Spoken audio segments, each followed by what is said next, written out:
معكم بان سويس للقهوة تاع العشية ولا القهوة تاع الصباح. جا بزاف بنين ومورق وسهل وسريع التحضير.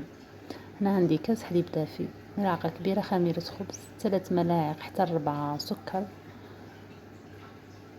ربع كاس زيت وبياض بيضة. نخلطهم مليح ونجمع بالفرينة. ما تنسوش قرصة تاع الملح. تتشكل معنا عجينة نخليها ترتاح، ومن جهة أخرى نخزر كريمة. عندي نصف لتر حليب، 3 ملاعق نشا، 3 ملاعق سكر وبيضة. خلطهم مليح وفي الأخير نضيف لهم نكهة الفانيلا. نديرهم على النار حتى تعقد. هو وجد معنا. راح نقسم العجينة تاعنا بعد ما ارتاحت ل6 قطع. راح نفتح القطعة الأولى. هنا راح ندهنها بالزبدة. من الأحسن ديروا بيدكم باش تعرفوا الجهة اللي درتو فيها والجهة اللي لا. نزيد الطبقة الثانية حتى نكملهم كامل في 6. والطبقة الأخيرة ما ندهنوهاش من الفوق، نخلوها تانيك ترتاح ومن بعد نولو نحلوها.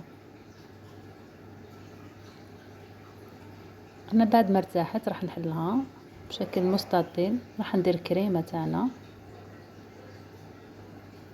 راح ندير عنب مجفف ونروليها. وهنا لازم يكون عندكم الخيط هذاك تاع الطبخ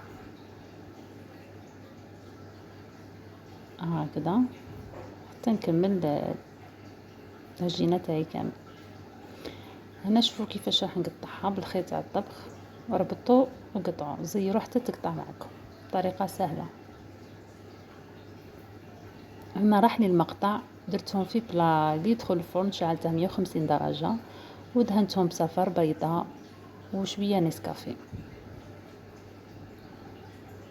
وها هما واجدين معنا. ان شاء الله تعجبكم وصفة اليوم. ما تنسوش تجربوها. اذا عجبتكم ديروني لايك وبارطاجوها مع الأحباب والأصدقاء.